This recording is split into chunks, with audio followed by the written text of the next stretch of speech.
नमस्कार, good afternoon. आज इस प्रेस वार्ता में मुख्य तौर से माननीय शाहनवाज जी के साथ बिहार के बाढ़ की स्थिति के बारे में चर्चा करने के लिए हम यहाँ हैं। और अभी तक बिहार में लगभग 168 लोगों की मृत्यु बाढ़ में हो गई, जिसमें लगभग 23 जिला प्रभावित है और 65 लाख लोग इस समय बाढ़ से प्रभावित हैं। और इसमें कई प्रकार के प्रयास जिसकी चर्चा की जा रही है, और हम ये कहना चाहेंगे कि ये इस बात को प्रमाणित करता है कि इस बाढ़ जो बिहार में है, ये पूर्व के दिनों की तुलना में अगर हम देखें 2004 और उसके पूर्व में भी 2-3 बार जब बाढ़ आया, 2004 में लगभग 2.25 करोड़ लोग प्रभावित थे, 2004 में भी 2008 में भी 2.7 करोड़ लोग प्रभावित हुए थे, 2008 में भी 50 लाख। लेकिन इस बार मात्र 63 लाख लोग जब बिहार में प्रभावित हुए हैं, एक त्रासदी का माहौल है और कहीं ना कहीं भयंकर आक्रोश है शासन की व्यवस्था पर। कई जिले प्रभावित हैं जिसके बारे में हमने चर्चा की और हमारा भी जिला उसमें प्रभावित रहा है। और मैं पहले दिन से जब बाढ़ का पानी, क्योंकि सारण एक ऐसा जिला है जो एक तरफ गंडक, दूसरी तरफ गंगा, घाघरा और सोन, इन तीनों से प्रभावित होता है, और हम लोगों ने इस बार नेपाल की तराई से बाढ़ ना देख करके गंगा से ही हम लोगों ने बाढ़ की त्रासदी को देखा, जिसमें माननीय शाहनवाज जी का भागलपुर और कई इलाके इससे प्रभावित हुए। चिंता इस बात की है कि प्राकृतिक आपदा है और प्राकृतिक आपदा में इस प्रकार की परिस्थितियां उत्पन्न होती हैं, लेकिन औसतन सरकारें तैयार रहती हैं ऐसी परिस्थितियों के लिए। और कोई बिहार के लिए नई चीज नहीं है। बिहार में हम लोगों ने देखा है कई बार नेपाल के निकट होने के कारण इस प्रकार की समस्या होती है। लेकिन इस बार जो बिहार में राज्य शासन की जो तैयारी थी वो लगभग ना के बराबर थी। वो बिल्कुल जिस प्रकार से उनका रिस्पांस था, मुझे खुद याद है कि जिस दिन पहले दिन मैं बाढ़ के दिन अपने क्षेत्र रिविलगंज में था, मेरे आँख के सामने गाड़ियाँ बह रही थी और मेरे आँख के सामने लगभग 500 मीटर की दूरी पर दूर से बह करके लोग आए थे जो पेड़ पर महिलाएं लटक करके खड़ी थी। हम निराश अवस्था में एसपी से बात कर रहे थे, कलेक्टर से बात कर रहे थे, लेकिन 500 मीटर की दूरी पर उस पेड़ पर लटके हुए उन बच्चियों को और उन महिलाओं को देख रहा था। शाम ढलने वाला था, लेकिन ना कोई ऐसी व्यवस्था थी कि नाव से जाके उनको लाया जा सके। और मुझे अभी तक ये नहीं पता चला कि वो लोग बच पाए या नहीं बच पाए, कहाँ से बह के आए थे और कहाँ गए। और ऐसी प्रकार की परिस्थितियां होती हैं, लेकिन शासन की तरफ से त्वरित कार्रवाई होनी चाहिए। हम लोगों ने, राज्य सरकार की मौलिक जिम्मेवारी बनती है जब इस प्रकार की घटना, लेकिन जब शासन में जुड़े लोग और उनके प्रवक्ता ये कहते हैं कि हम बिहार के किसी मंत्री को घुसने नहीं देंगे, बिहार में नहीं आने देंगे, तो अपने दायित्व का निर्वहन ना करें और बिहार के प्रतिनिधि और सांसद के रूप में बिहार के सांसद और प्रतिनिधि और मंत्री अगर, और उसके अतिरिक्त भी अगर कोई मंत्री बिहार सरकार से हाथ बढ़ाने के लिए उनके साथ हाथ मिला के काम करने, तो इस प्रकार के शब्दों का उपयोग करना उनके मानसिकता को दर्शाता है। और अपनी भूमिका जो शाहनवाज जी आपको बताएंगे, बाढ़ राहत के लिए सरकारें तैयार रहती है। जो डिजास्टर फंड में लगभग 467 करोड़ देने की बात थी, उसकी अग्रिम राशि राज्य सरकार की होती है। और राज्य सरकार दो खेप में, एक तो जो इमीडिएट रिलीफ का काम होता है उसे लेती है, और दूसरा जो पोस्ट रिलीफ का काम होता है, पोस्ट फ्लड रिलीफ का काम होता है, वो लेती है। आज की स्थिति में वो दोनों काम के लिए तैयार नहीं है। वर्तमान में भी जो फ्लड्स है, और ये तो एनडीआरएफ की टीम और भारत सरकार की टीम जो राज्य में पहले से केंद्र सरकार ने प्रतिनियुक्त कर दिया था, उनकी एक बड़ी भूमिका थी। उन लोगों ने बहुत लोगों को जान बचाया, भविष्य को बचाया।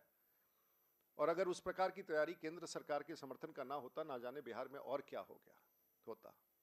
लेकिन जिस प्रकार से बिहार सरकार के प्रतिनिधि, उनके पार्षद, उनके विधायक चुनौती दे रहे हैं कि केंद्र सरकार के किसी व्यक्ति को हम वहां नहीं घुसने देंगे, ये सिर्फ अशोभनीय ही नहीं, अमानवीय भी है और साथ साथ पूरे संवैधानिक ढांचे को एक चुनौती देने वाला।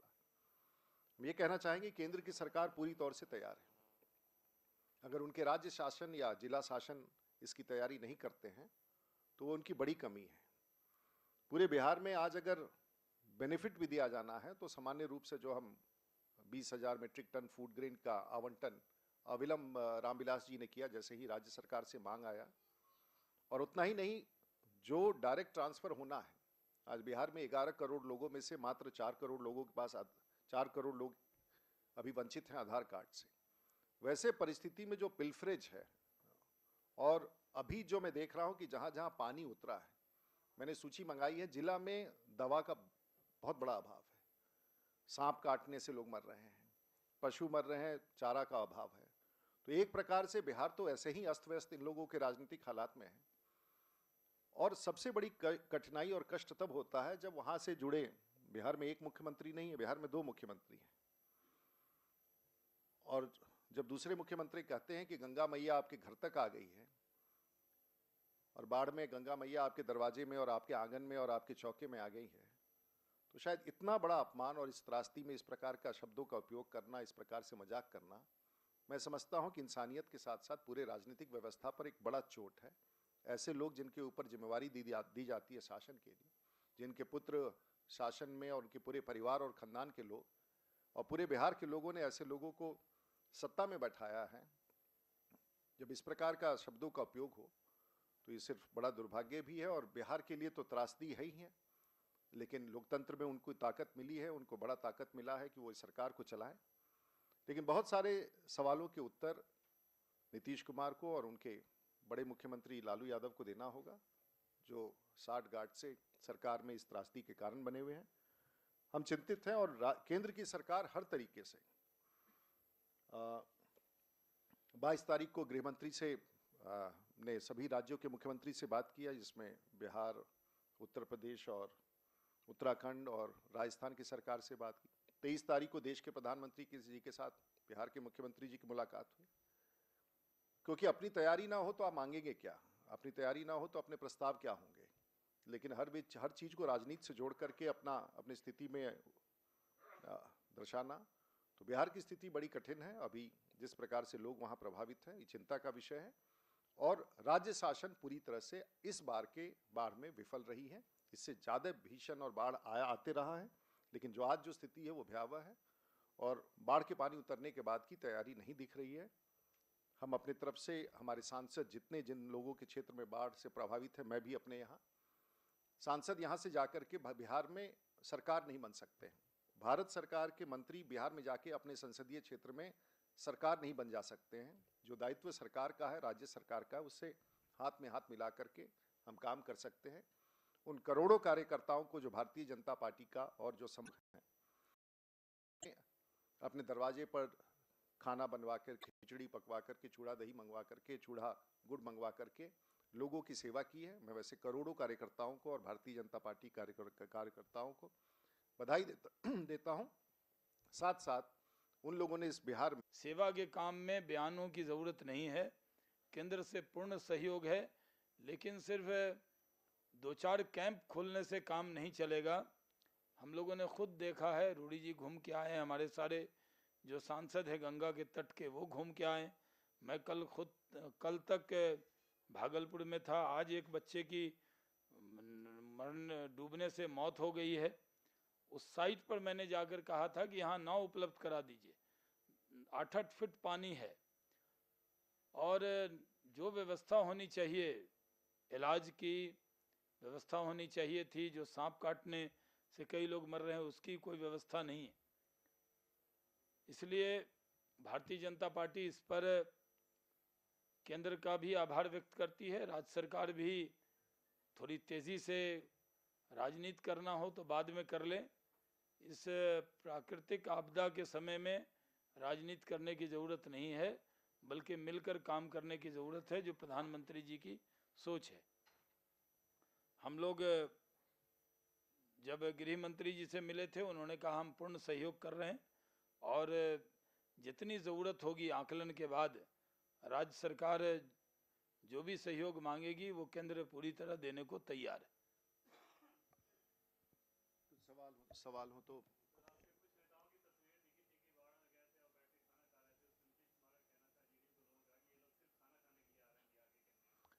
देखिए, इस घटिया मानसिकता के बारे में जो इस प्रकार की चर्चा करते हैं, मैं समझता हूं कि जिस भारत सरकार के मंत्री जी के बारे में आप कह रहे हैं, एक कैंप में अगर उपस्थित हो और स्वाभाविक रूप से लोगों का हौसला बढ़ता है और जब कैंप कोई में केंद्रीय मंत्री वहां जाए, अगर चखे और देखे कि गुणवत्ता है, तो इसको ये घटियापन है।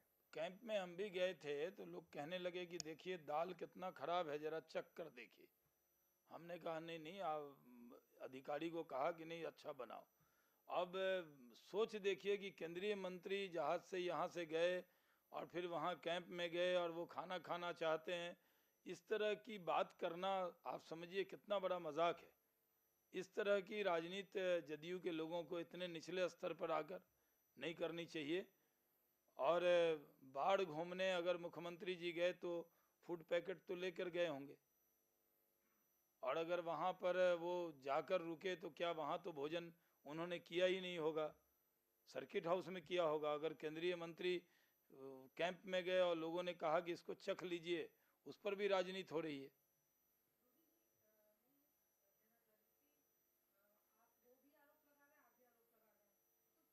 हम लोग एक ही बात कर रहे हैं।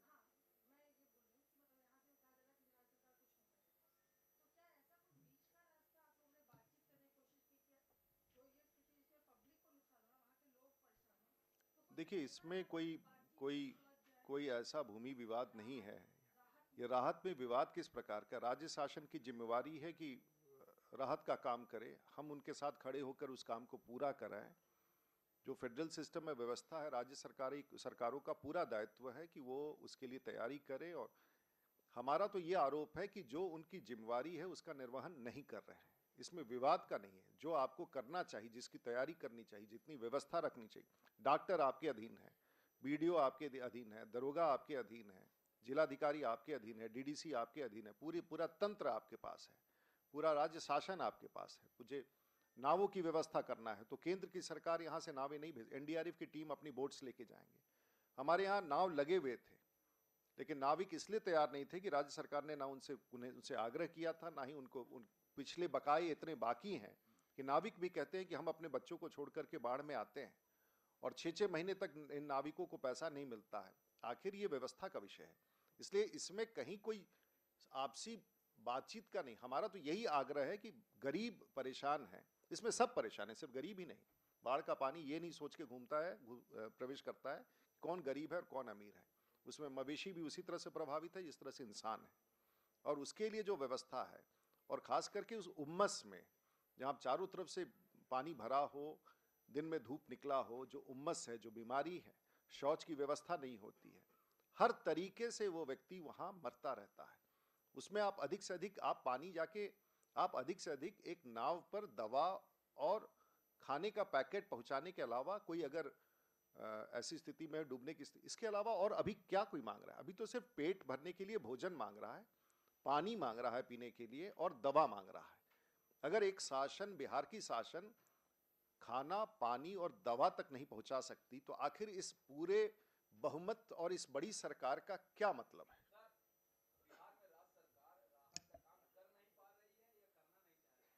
दोनों सही है, कर भी नहीं पा रही है, करना भी नहीं चाह रही है, दोनों सही है।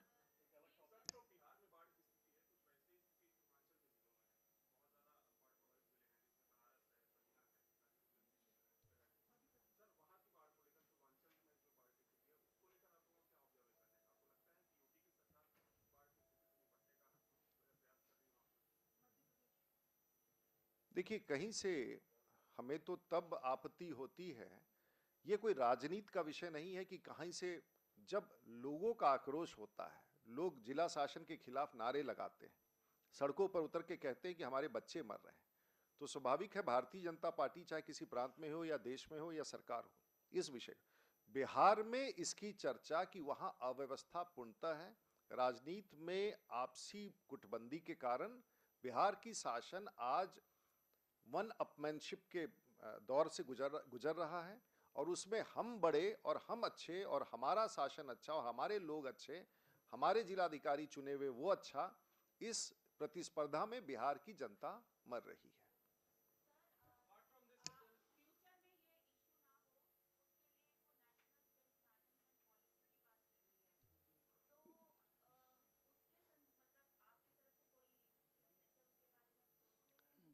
देखिए, वो तो पॉलिसी तो यही हो सकता है कि आप उस आपदा में जाके लोगों की सहायता करें। आपदा उत्तराखंड में भी आया, आपदा कश्मीर में आया, लेकिन बिहार जैसी स्थिति उत्पन्न नहीं होती है, क्योंकि वहाँ लोगों के मरने से, लोगों की हालात से बिहार शासन का बहुत लेना देना नहीं है। I think I will not be able to comment on the national management policy. We already have the disaster committee. I do not know about what you're saying.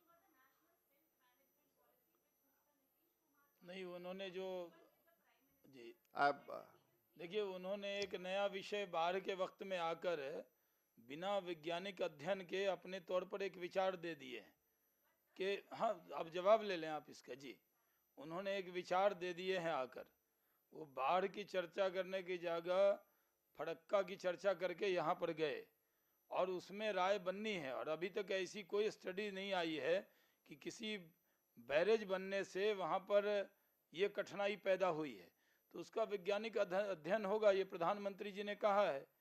और अभी तो बाढ़ की चर्चा करनी है, लेकिन अभी तक इसकी कोई चर्चा नहीं हुई है कि फरक्का की वजह से ये प्रॉब्लम हो रही है। इसलिए मैंने पहले कहा, क्या उन्होंने पश्चिम बंगाल के मुख्यमंत्री जी से बात किया है? और मानसून के वक्त में फरक्का का एक भी गेट बंद नहीं रहता है, सब गेट खुला होता है, इसलिए उसको बाढ़ से आकर जोड़ना ये सही नहीं है। और उसके लिए अलग अलग स्टडी होती रहती है, फिर सरकार स्टडी करेगी उसकी। देखिए, जिस सिल्टेशन की बात आप कर रही हैं, हम लोग पूरी तरह से सिल्टेशन के प्रभाव जो तमाम नदियों में हो रहा है, उससे सब किसान भी प्रभावित है और जितने नहर और केनाल प्रभावित है। अगर पड़ोस के स्थान पर, पड़ोस के देश में बड़े पैमाने पर वृक्षों की कटाई होती है, तो उसका सीधा प्रभाव रेत के साथ उस कैचमेंट एरिया में बारिश का बिहार में होता है, उत्तर प्रदेश में होता है।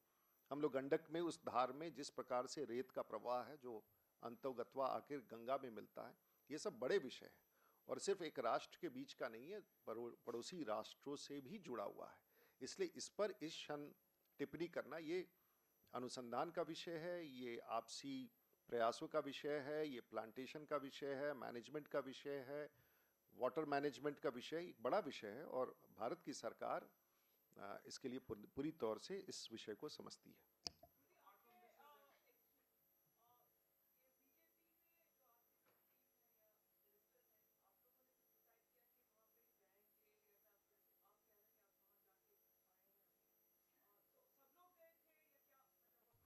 देखिए, इसके लिए किसी को न्योता देने की ज़रूरत नहीं होती है कि बाढ़ आया है तो भारत में कोई यहाँ दिल्ली से बैठ के, हम सब सांसद हैं और मैं इतना दावे के साथ कह सकता हूँ कि मेरी जानकारी में जितने भारतीय जनता पार्टी के सांसद हैं और प्रदेशों में जो भी उनके जनप्रतिनिधि हैं, निरंतर अपने क्षेत्र में लग करके गरीबों की सेवा कर रहे हैं। और मैं ऐसा नहीं कहना चाहूँगा कि सिर्फ भारतीय जनता पार्टी के सांसद, जो जनप्रतिनिधि है, चाहे वो पंचायत का मुखिया हो, सरपंच हो, सब लोग मिलजुल के इस काम को करते हैं। लेकिन वो अपने आप में पर्याप्त नहीं होता है कि जहाँ लाखों लोग प्रभावित हों, एक पंचायत का एक विधायक, एक सांसद उस काम को पूरा कर सके। राज्य शासन की सबसे अहम भूमिका होती है और वो सबसे महत्वपूर्ण होता है।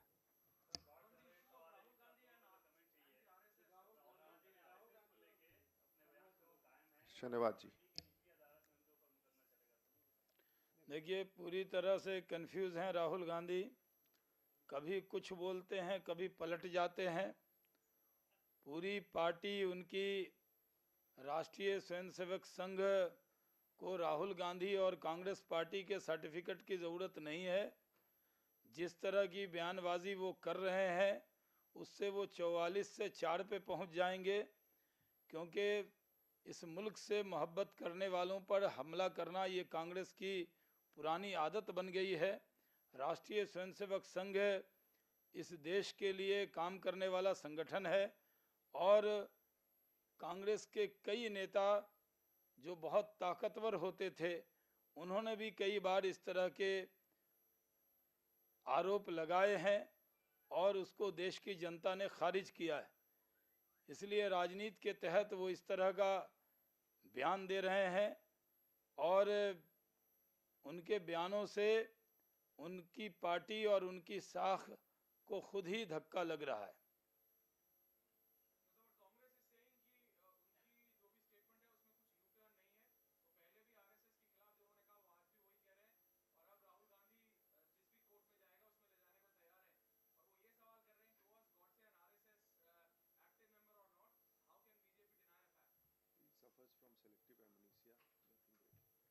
देखिए,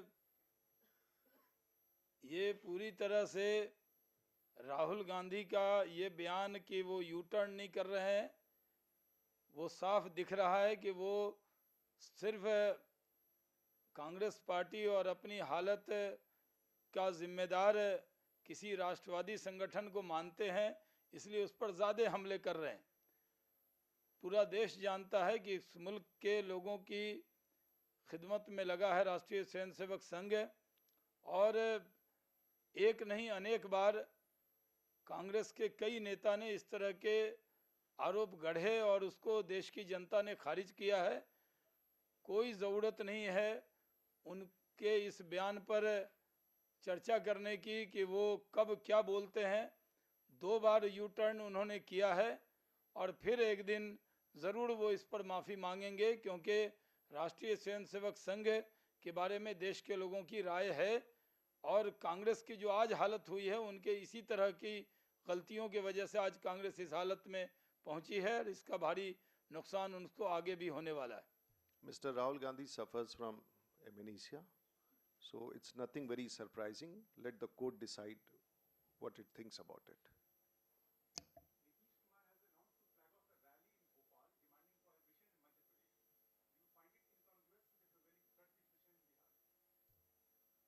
देखिए, नीतीश जी को सबसे पहले चिंता तो करनी चाहिए बिहार में प्रभावित, और शराबबंदी उनकी अपनी सिद्धांत हो सकती है और उस पर उनका अपना भरोसा हो सकता है, लेकिन साथ साथ उनका बड़ा दायित्व है कि बिहार में जहरीली शराब पीने से जो लोग मर रहे हैं उनके बारे में भी कोई रास्ता निकाले। जहाँ ट्रकों से भरा हुआ शराब का पूरे बक्से पकड़े जा रहे हैं, जहाँ लोग जहरीली शराब पी के मर रहे हैं, और जहाँ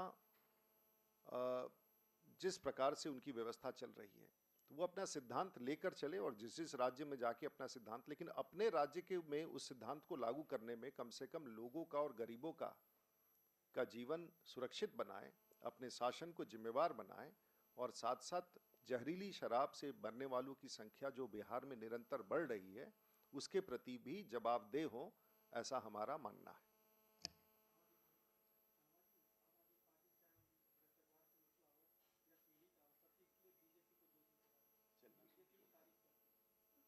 आम आदमी पार्टी पूरी तरह एक्सपोज हो गई है। ये पार्टी कहती थी कि हम सबसे अलग हैं और सही में अलग दिख रही है, क्योंकि उसकी पार्टी में आधे मंत्री भ्रष्टाचार और इस तरह के इल्ज़ाम में हटाए जाते हैं और कई पर इस तरह के इल्ज़ाम लगे हुए हैं।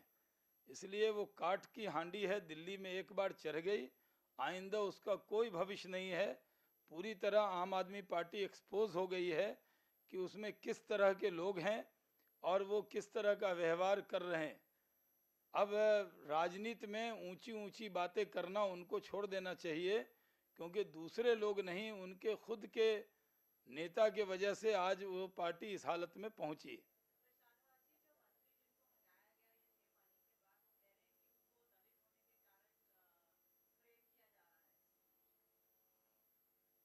आपको क्या लग रहा है? चलिए, नहीं, वो क्या केजरीवाल साहब ने उनको इस वजह से हटाया है वो कह रहे हैं। Thank you very much, thank you.